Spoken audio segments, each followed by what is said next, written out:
Bonjour. On se parle pas beaucoup, vous et moi. Ou plutôt, moi je vous parle parfois, mais sans doute pas assez, tous les 100 épisodes en gros, donc c'est-à-dire après tous les 2 ans et demi. Après, évidemment, je vous écoute par commentaire interposé, par message privé, mais ça rentre jamais vraiment trop dans le détail. C'est déjà hyper riche, mais j'ai vraiment envie d'aller plus loin parce que ce podcast, c'est aussi le vôtre. Donc j'ai décidé de vous emmener dans les cuisines de Vlan. Et début septembre, j'ai fait une mini-étude et il y a 572 personnes qui ont été suffisamment sympas pour prendre 5 minutes pour répondre à mes différentes questions. Donc déjà, 572 merci à eux et à elles, et peut-être à vous si vous écoutez cet épisode. Je me suis dit que j'allais partager avec vous les résultats parce que c'est un processus commun, après tout, qu'on doit faire. En tout cas, j'aime bien cette idée. Et je vais passer rapidement sur les statistiques pour me concentrer sur vos idées, vos remarques, vos critiques, mes idées, etc., etc. Alors déjà, sachez que vous êtes majoritairement des femmes, 54% précisément. Mais comme j'ai promu l'étude principalement sur Instagram, et que pour une raison que j'ignore, le compte Instagram est suivi à 83% par des femmes, majoritairement, ce sont des femmes qui ont répondu à l'étude. Alors, je ne sais pas pourquoi les hommes ne suivent pas le compte Instagram, mais si vous avez des idées, je suis preneur. Et si vous ne connaissez pas le compte, c'est Vlan Podcast, tout attaché, tout simplement. Et chaque semaine, Victoria, qui travaille avec moi, fait un travail de titan pour créer du contenu afin de descendre en profondeur sur chacun des sujets qui sont traités sur le podcast. Il y a donc de la vidéo, des citations, des carousels. Bref, c'est intéressant. Victoria, c'est la sœur de Paul, que j'ai rencontré quand il était mon étudiant à HEC. Et depuis, il a créé une super start-up à New York. Et j'ai d'ailleurs eu l'occasion de travailler aussi avec leur père avant ça. Bref, c'est une vraie histoire de famille entre Victoria et moi, d'une certaine manière. En termes d'âge, c'est assez explosé finalement. Il y a une petite majorité de 26-35 à 29%, avec des 36-45 à 27% et des 46-55 à 20%. Donc en gros, tout le monde s'y retrouve. Il n'y a pas vraiment beaucoup de 18-25, il y en a, mais pas autant. Et je me dis que ça pourrait être hyper intéressant d'aller développer ça d'ailleurs. Peut-être sur TikTok, je ne sais pas. Peut-être les invités aussi, les sujets. Mais en tout cas, je pense que si vous avez entre 18 et 25 ans, n'hésitez pas à partager avec vos amis, parce que je pense que ce podcast pourrait leur être vraiment utile, en vrai. J'ai trouvé hyper intéressant que parmi les répondants, il y ait un quart de personnes qui soient indépendantes et 28% qui travaillent dans des TPE, et le tout dans des secteurs assez variés, du market, de la com, du conseil, de la direction générale, etc. Mais ce qui m'a touché le plus finalement, c'est votre fidélité, parce qu'il y a 59% des répondants qui écoutent Vlan depuis plus de 3 ans, et presque tous les épisodes. Autre fait intéressant, la mise en avant par les plateformes est importante. Et donc, vos commentaires sur Apple Podcast et Spotify sont essentiels parce qu'il y a un quart d'entre vous qui ont découvert Vlan via les plateformes. Alors, sachez que pour laisser un commentaire sur Apple Podcast, il faut aller sur le podcast d'abord, évidemment, puis scroller jusqu'en bas. Et là, vous pourrez dire ce que vous voulez. Et je les lis tous. Et d'ailleurs, le dernier en date m'a beaucoup touché, c'est Clémentine qui disait « S'il fallait garder un seul podcast à écouter, je choisirais celui-là. » Sans hésiter. Donc, merci Clémentine. Sur Spotify, c'est un peu différent. Vous pouvez laisser un commentaire par épisode, juste en cliquant sur l'épisode. Mais aussi, vous pouvez mettre des étoiles en cliquant sur le « à propos » de Vlan, de manière générale, puis sur les 3 petits points à droite pour évaluer l'émission. D'ailleurs, sur une échelle de 1 à 10, vous êtes 90% à recommander Vlan à plus de 8. C'est assez fou et je vous remercie vraiment de ces chiffres. Bon, passé cette petite introduction, rentrons dans la partie qui va le plus vous intéresser, le contenu. Mais avant ça, je voudrais parler d'abord des humains qui m'aident à développer Vlan. Je vous ai déjà parlé de Victoria, mais une des personnes qui est clé dans le podcast en France et que vous ne connaissez pas, parce que c'est un homme de l'ombre, c'est Pierre-Henri. C'est devenu un ami, mais avant ça, c'était un client, il y a un peu plus de 10 ans. Et Pierre-Henri, en fait, il possède un super studio de podcast qui s'appelle Plink. Il a donné des coups de main à peu près tous les podcasteurs que vous connaissez aujourd'hui, que ce soit Clémentine de Bliss, Anne de Métamorphose ou Mathieu de Génération Do It Yourself. Et encore aujourd'hui, si l'un d'entre nous a une question technique, on se retourne de manière assez systématique vers Pierre-Henri. C'est un des hommes de l'ombre, hyper bienveillant, et je pense que c'est hyper important de le mettre en lumière à travers cet épisode. Et Pierre-Henri travaille avec Julien, qui monte et mixe tous les épisodes de Vlan. Donc voilà. En parlant de l'équipe, on me questionne souvent sur le modèle financier des podcasts. Et on va être honnête, il n'y en a pas vraiment. Il faut surtout pas faire un podcast pour gagner de l'argent. Et personnellement, je suis très sélectif sur les sponsors du podcast. Et c'est la raison pour laquelle ils sont rares. Ceci dit, si vous travaillez pour une marque qui aurait envie de s'associer avec Vlan, vous pouvez toujours m'écrire et on pourra en discuter, bien sûr. Vlan, comme tous les podcasts, est gratuit. Mais si vous pensez qu'il vous a impacté positivement et que vous avez envie de contribuer pour me soutenir, je viens de créer une cagnotte sur Tipeee. Donc, vous avez la possibilité de contribuer à hauteur de ce que ça vous apporte.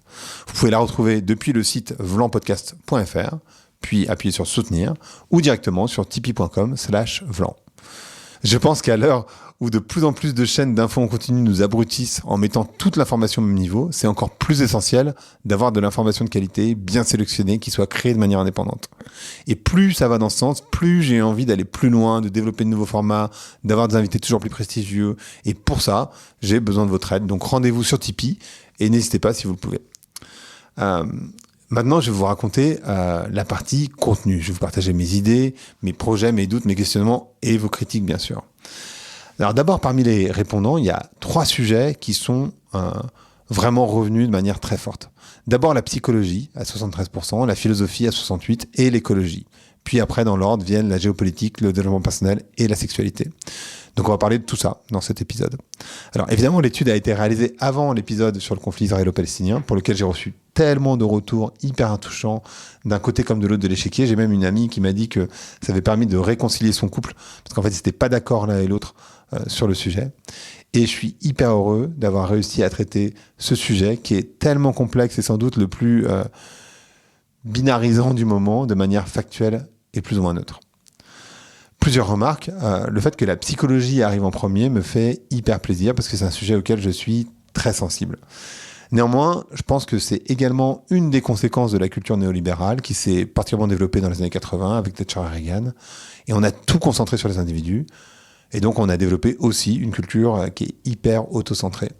Alors, évidemment, la psychologie permet d'améliorer son lien à soi et c'est l'étape indispensable pour améliorer son lien aux autres et sans doute à la nature. Mais même si c'est tout l'objet de ce podcast, c'est important de se rappeler que un peu d'introspection, c'est indispensable, mais trop d'introspection, ça vous fait potentiellement rentrer dans un cycle de misère. Sans parler de la diagnostication de comptoir des personnes autour de vous, dont je suis totalement coupable, j'avoue. Ensuite, c'est intéressant parce que j'ai remarqué que les épisodes sur l'écologie avaient beaucoup moins de succès. J'ai eu l'occasion de le dire d'ailleurs sur Vlan.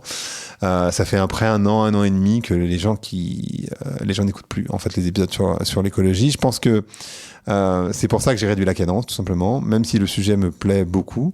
Je pense que c'est lié au fait que ça nous renvoie à notre impuissance et sans doute que ça nous renvoie à une énorme éco-anxiété. Donc ça ne veut pas dire que le sujet vous intéresse plus, de toute évidence, mais simplement que votre attention va ailleurs. Donc j'ai trouvé hyper intéressant quand même que le sujet arrive en 3e position. Donc ce que ça me dit, moi en tout cas, c'est qu'il faut que je réfléchisse à comment je peux mieux le traiter. Pour la philosophie, je suis pas surpris, parce que dans un monde aussi complexe, l'étymologie du mot philosophie étant l'amour du savoir, et qu'on est comme ça en survolant quand même dans une démarche de compréhension du monde et de la vie, forcément on a besoin de cette capacité à réfléchir le monde de manière rationnelle et critique. Donc viva la philosophie, on y reviendra, viva Marie-Robert, philosophiste sexy, viva Charles Pépin et tous les autres que j'ai pu recevoir. Ensuite, pour ce qui concerne le développement personnel, alors on me critique parfois pour mettre en avant des théories trop ésotériques. Et c'est vrai que, en fait, j'ai toujours été assez ouvert aux méthodes alternatives parce que je pense qu'elles peuvent être aidantes. Ceci dit, je respecte ces croyances et je les trouve vraiment parfois utiles, tant qu'on est d'accord que ce sont des croyances. Et qu'essayer d'y intégrer une forme de science, ça rend la chose beaucoup plus suspecte à mes yeux. D'ailleurs, j'ai fait un TED Talk, je ne sais pas si vous l'avez vu ou écouté, sur la réalité toxique de la course au bien-être. C'était il y a près de 2 ans. À la suite de quoi, j'ai débuté un projet de documentaire que j'avais nommé Régression personnelle, ou comment le capitalisme vous vole votre temps, vos espoirs et votre argent, parce que je pense que vraiment c'est de ça qu'il s'agit. Et finalement, j'ai jamais fini d'écrire ce documentaire parce que finalement j'ai eu la flemme, je crois. Et puis il serait sorti un peu tard, et j'ai jamais réalisé de documentaire avant, je savais pas trop par où débuter, bref, je l'ai pas fait. Mais c'est vrai que mettre tout le poids sur l'individu est un non-sens, parce qu'on vit dans une société qui nous pressurise, et c'est d'abord de là que vient notre mal. D'ailleurs, je ne sais pas si vous le savez, dans mes études du coup pour faire ce documentaire, je me suis rendu compte que l'histoire du self-care date du début des années 50, début des années 60. C'est d'abord une réponse au capitalisme, qui est une machine à fatiguer le corps et l'esprit. Et ensuite, ce qui est intéressant, c'est que ça s'est transformé dans les années 80, ça a été récupéré par le capitalisme pour devenir la psychologie positive, puis le développement personnel qui, comme son nom l'indique, n'a pas de fin, puisqu'on peut toujours se développer. Et donc devenir la meilleure version de soi-même. Et tout ça, évidemment, c'est totalement bullshit. Dans ce cadre, on me parle souvent du podcast MetaChoc, que vous connaissez peut-être. Et c'est vrai que le travail d'Elisabeth est salutaire et je pense nécessaire. D'ailleurs, on vit dans la même ville avec Elisabeth, mais on ne se connaît pas. Et ceci dit, avec Elisabeth, on n'a pas non plus la même histoire. Parce que moi, j'ai toujours été curieux de ces logiques de développement personnel. Je suis jamais vraiment tombé dedans, j'ai jamais plongé dedans comme elle l'a fait et elle l'explique très bien.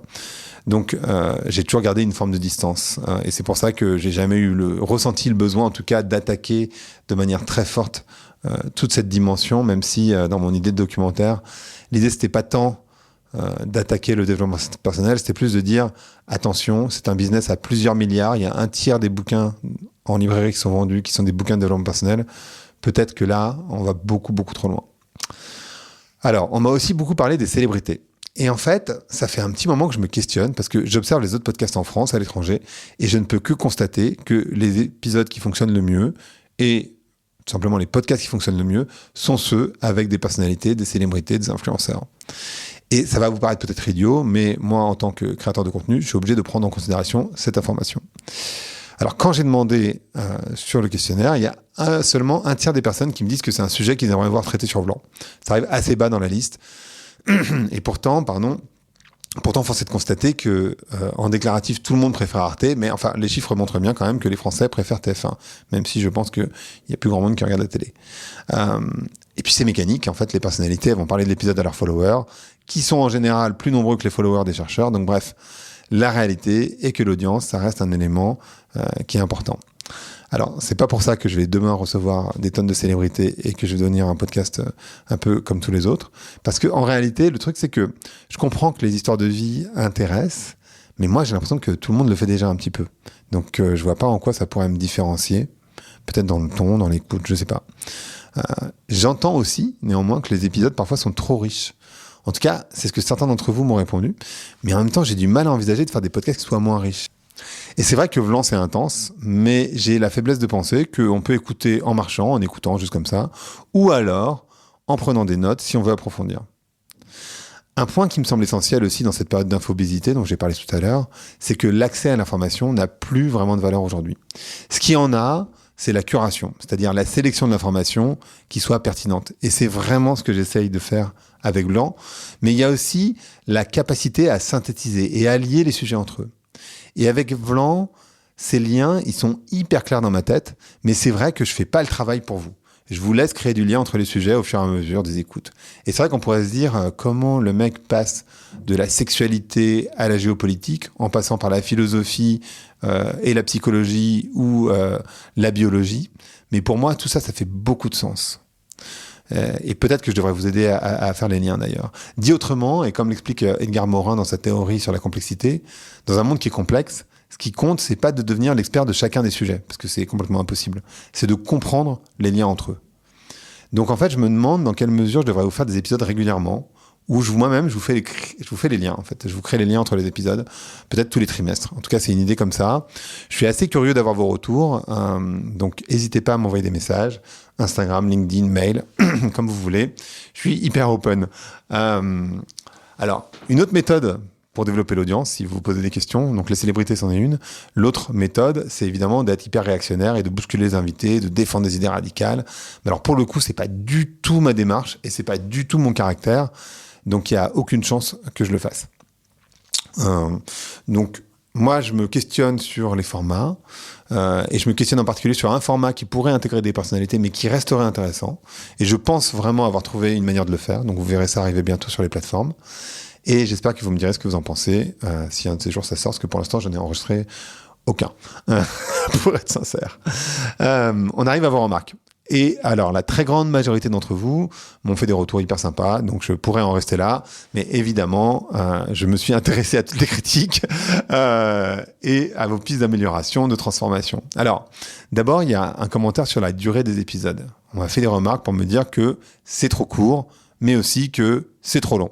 Alors, évidemment, c'est pas les mêmes personnes, mais c'est pourquoi j'ai décidé de faire des épisodes plus longs, de 1h30, alors sans aller jusqu'aux 2h30 de l'épisode sur Israël et Palestine, en moyenne des épisodes de 1h30, et je les coupe en deux, de 45 minutes. Et j'ai l'impression que comme ça répond aux deux remarques. C'est des épisodes plus courts, 45 minutes, et plus longs, parce qu'on peut aller jusqu'à 1h30 si on a envie. En tout cas, on peut approfondir si on en a envie. J'ai aussi décidé de sortir des épisodes de 10 minutes que j'ai nommés des moments, qui sont des extraits d'épisodes qui sont déjà passés. Alors j'en ai fait très peu pour le moment, mais ils vont être de plus en plus courants. Moi je trouve que c'est intéressant parce que ça permet de faire un focus et de se rappeler de moments importants d'une pensée particulière qui peuvent vous faire réfléchir. Pareil, je suis curieux de vos retours, n'hésitez pas à me dire. La deuxième remarque porte sur le fait de faire des résumés d'épisodes en description ou de relever les points clés, en tout cas de mieux le faire. Et alors, j'ai déjà fait pas mal de changements, en particulier grâce à ChatGPT, on va pas se mentir. J'ai allongé les descriptifs, j'ai rajouté les questions que je pose, et j'avoue que j'ai pas nécessairement plus de temps pour faire plus. Donc je vais voir comment je pourrais améliorer cette partie-là. Je ne sais pas si vous êtes nombreux à lire dans le détail les descriptifs. J'avoue que moi, je ne le fais jamais. C'est pour ça que j'y mettais assez peu d'attention finalement. Mais surtout, n'hésitez pas, encore une fois, à me faire des retours par mail, messages privés, etc., etc. Vous êtes aussi nombreux à me demander des interactions et donc à vouloir participer, à poser des questions.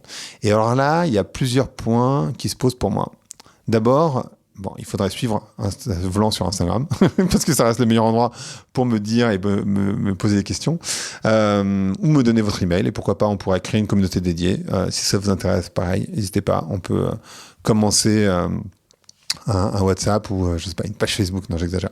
Je vais pas faire de page Facebook, mais on pourrait envisager un truc ou un thread. Pourquoi pas, surtout sur Instagram. Je me suis pas lancé sur thread.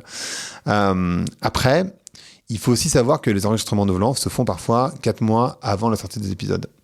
À l'heure où je vous parle, j'ai à peu près 3-4 mois d'avance sur mes contenus parce que en général, Vlan, c'est des contenus qui sont assez froids et j'aime pas être en flux tendu et je préfère de loin avoir cette flexibilité d'avoir 10-12 épisodes d'avance. Ça peut sembler étrange, mais en fait, ce qui se passe, c'est que souvent, j'enregistre 3 épisodes dans la même journée, en fait, avec des invités qui sont très différents les uns des autres. Et j'aime bien en plus cette gymnastique d'esprit, même si à la fin de la journée je suis capoute, évidemment. Donc ça pourrait vous sembler étrange que je vous demande vos questions, mais que les épisodes ne sortent pas du tout de suite. Ensuite, il y a aussi une double demande d'événements dans la vraie vie et de croiser des invités d'horizons qui sont différents. Alors croyez-moi si vous voulez, mais il se trouve que j'ai écrit ce projet cet été, avant même de faire ce questionnaire. Et en fait, il se trouve que j'ai dépriorisé le projet, mais j'y tiens vraiment beaucoup. J'en ai un peu parlé dans le petit Zoom qu'on a fait avec une 40aine de personnes. Si vous étiez là, vous l'avez entendu. Je vais pas m'étendre là, mais en fait, j'ai vraiment cette idée de croiser des personnalités, des invités, pas des personnalités, mais des invités avec des points de vue différents sur des sujets identiques. Et je suis hyper excité par l'idée parce que toutes les personnes à qui j'en ai parlé ont trouvé ça génial. Et je pense que dans un monde qui se binarise à mort, c'est indispensable. Donc je vous en parlerai en 2025, je pense. Certains d'entre vous m'ont aussi demandé plus de vidéos. Ce que je comprends. D'ailleurs, Ping, mon autre podcast sur le leadership, est intégralement filmé. Mais pour Vlan, dont la production est hebdomadaire, j'avoue que c'est un peu plus compliqué. Et que ça nécessiterait d'avoir un studio au cœur de Paris. Et c'est là aussi où j'ai besoin de vous pour développer Vlan, tout simplement. Donc, à nouveau, je vous le dis, rendez-vous sur Tipeee. Surtout, n'hésitez pas, tipeee.com/Vlan. À ce stade, je fais majoritairement des extraits de vidéos pour Instagram, pour LinkedIn, et je fais pas plus. J'avoue que c'est pas diffusé intégralement en vidéo. On m'a également partagé l'idée d'intégrer un média plus traditionnel comme une télé ou une radio. J'avoue que c'est une idée que j'avais en tête, et je pense que ce serait assez pertinent d'y aller en fait, parce que ça me permettrait de défendre des idées sur des médias à grande écoute. Et je pense que c'est pas complètement con de le faire, même sans doute indispensable, même si je suis pas tout seul évidemment. Donc si jamais vous travaillez pour un média et vous connaissez quelqu'un qui surtout vous n'hésitez pas. Si ça résonne, moi je serais ravi d'en discuter en tout cas. On me propose aussi de traiter des thématiques. Alors, il y a mon ami Julien, pareil, qui habite dans la même ville que moi, on est nombreux, et c'est pas Paris, c'est Lisbonne, du podcast Sismique, qui fait ça super bien. Et j'avoue que j'admire pas mal son travail. On parle souvent tous les deux de nos podcasts respectifs, et peut-être que j'y viendrai. J'ai plein d'idées sur la manière dont je pourrais aborder les choses. Il y a l'idée que j'ai dite un peu plus avant sur vous aider à créer des liens, donc faire des épisodes où je parle tout seul, ou peut-être pas avec quelqu'un, peut-être avec Julien d'ailleurs, où on me pose des questions et je crée les liens, ou autre chose, ou simplement créer des thématiques, etc. Ça peut être aussi une manière de le faire. En tout cas, j'aimerais beaucoup plus vous parler directement, c'est ce que je fais dans cet épisode, où j'essaie de vous partager tout ce qui se passe un peu dans ma tête et dans l'actualité de Vlan, et aussi vos idées, vos critiques, etc. En parlant de ça, il y a certaines personnes qui n'aiment pas ma manière de poser des questions, et me conseille de suivre une formation sur le domaine. Alors, j'adore l'idée de m'améliorer et en fait j'ai fait des formations, j'en ai fait 2 cet été, pas sur les podcasts en particulier, mais c'est juste pour dire que j'aime bien faire des formations sur des choses où j'étais assez bon déjà, en particulier la prise de parole en public, c'est quand même mon métier. Mais j'avoue que j'aime encore plus le fait de pas être mécaniste dans mon approche et de garder une part humaine de conversation. Et donc c'est pas de la paresse, c'est vraiment une signature. Même si je reconnais que parfois mes questions sont trop longues.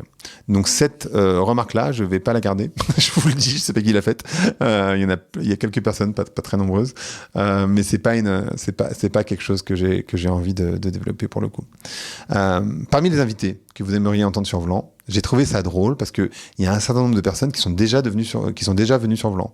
Il y a Esther Perel, qui est l'épisode 40, qui est une amie que je connais assez bien depuis 10 ans.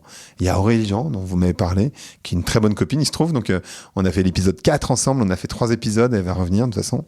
On va parler de Barack Obama. Alors là, j'avoue, c'est pas mon ami, et je ne le connais pas, et j'adorerais l'avoir moi aussi. Mais pour l'instant, c'est pas d'actualité. Je vais essayer. J'ai des entrées d'une certaine manière, on va voir. On ne sait jamais, ça me paraît complètement improbable, mais bon, pourquoi pas. Il y a plein d'autres noms qui sont sortis, mais je vais évidemment essayer de vous surprendre en amenant des personnes qui sont pas encore très connues. C'est ce que j'aime bien faire avec Vlan quand même. Et je vais regarder pour tous les noms que vous m'avez donnés, si ça fait du sens, qui viennent sur Vlan. À ce titre, j'ai trouvé génial de voir l'épisode que vous avez préféré. Alors sans trop de surprise, le nom qui ressort le plus, c'est Charles Pépin. Et en même temps, c'est difficile de pas adorer Charles. Et pour la petite histoire, lors de notre dernière conversation, la dernière fois que j'ai enregistré un épisode avec lui, j'avais oublié mes micros chez moi. Et donc Charles me dit « Ah, mais il n'y a pas de problème, prends mon vélo, retourne chez toi, et puis tu reviens. » Et donc voilà, Charles, il est super simple comme ça. J'ai emprunté son vélo, je suis retourné chez moi, qui était pas très loin, je vous rassure. Et je suis revenu chez lui. Ensuite, il y a Bruno Donatini sur la santé du microbiote. Il y a Christian Gratalou qui est revenu, qui est un géohistorien incroyable. Il y a 2 épisodes avec lui, si vous les avez pas écoutés, c'est juste exceptionnel. Boris Cyrulnik, qui n'a sans doute pas besoin d'être présenté. Gwenaëlle Percio, qui est une psychologue spécialisée sur les liens d'attachement. Il y a les neuroscientifiques Sama Karaki et Albert Moukaïber qui sont revenus et ça tombe bien parce que j'entretiens des liens très amicaux avec eux deux et ils vont revenir tous les deux dans le podcast. Il y a Frédéric Lopez, il y a la prix Nobel d'économie Esther Duflo, il y a tellement de noms incroyables. Parfois quand je revois la liste moi-même, je me dis c'est fou quand même toutes ces personnes. Et en fait, c'est pour ça d'ailleurs que je fais des best-of pour vous permettre de revoir les épisodes qui me semblent être les plus pertinents ou en tout cas ceux que vous avez préférés. Alors, je vais pas vous citer tout le monde, ça serait sans doute trop long et sans doute un peu trop pénible. Mais voilà, tout ça pour vous dire que je lis tout ce que vous me dites. Quand vous m'envoyez des propositions de personnalités aussi, je regarde chacune des personnes. Je google aussi chacune des personnes, en particulier les hommes, pour savoir s'il n'y a pas des petits dossiers derrière ça. Voilà. Une chose que vous ne savez pas sur moi non plus, et qui est essentielle de comprendre, c'est que dans la vraie vie, je suis plutôt quelqu'un de réservé. En particulier en groupe, j'observe, mais je ne me fais assez peu remarquer en général.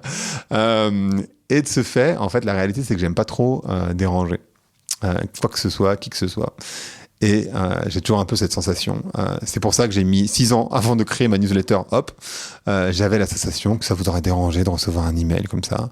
Et puis finalement, en fait, j'ai tellement de retours incroyables qui prolongent les conversations. C'est hallucinant. Il y a une personne la semaine dernière qui m'a dit « C'est la première fois que je reçois une newsletter qui ne m'ennuie pas et que je me réjouis de recevoir. » Alors, c'est aussi pour ça que je l'envoie que toutes les 2 semaines. C'est même pas tant pour le temps que ça me prend, mais plus parce que j'ai pas envie d'encombrer vos boîtes email. Mais en même temps, je me dis qu'il y a un tel retour que si ça vous intéresse, faut pas hésiter. C'est pareil, sur le site vlanpodcast.fr, vous pouvez vous inscrire. Ça reste le lien le plus simple à trouver. Donc, pour l'avenir, il y a plein de choses. D'abord, vous allez voir apparaître un nouveau format d'interview sur Vlan avec des personnalités, normalement, si tout va bien. Je pense que je vais réfléchir à cette idée de créer du lien entre les épisodes pour vous, où je parlerai seul ou avec quelqu'un qui pourra m'interviewer. Je sais pas comment je vais faire encore. Je vais sans doute créer un événement 2025. Le problème de l'événement, c'est que ça sera sans doute à Paris, malheureusement. pour ceux qui n'habitent pas Paris, évidemment. Je vais essayer de faire des meet-up en ligne, et pourquoi pas dans la vraie vie, parce que l'expérience qu'on a eue avec les 40 personnes, moi j'ai trouvé ça génial, je trouvais ça super intéressant. Tout le monde m'a posé des questions, j'ai essayé de répondre, même si je me suis planté à la fin parce que j'ai programmé un appel d'1h30 et que finalement au bout d'1 heure ça s'est coupé comme un tocard. Voilà, je m'excuse encore une fois pour ceux qui étaient là, mais je trouve que c'est hyper cool de pouvoir se parler en direct. Et par ailleurs, dernière chose évidemment, si vous avez envie de soutenir Vlan, si vous trouvez que ça vous apporte de la valeur, surtout n'hésitez pas, allez sur tipeee.com /Vlan, ou vous allez sur vlan.fr, vlanpodcast.fr, et allez soutenir Vlan. C'est franchement hyper utile, hyper important pour moi, parce que ça permet de promouvoir et de développer le podcast. Donc voilà pour moi, j'espère que ça vous a plu, j'espère que ça vous a intéressé. Je vous souhaite une excellente semaine et je vous dis à très vite pour un prochain épisode.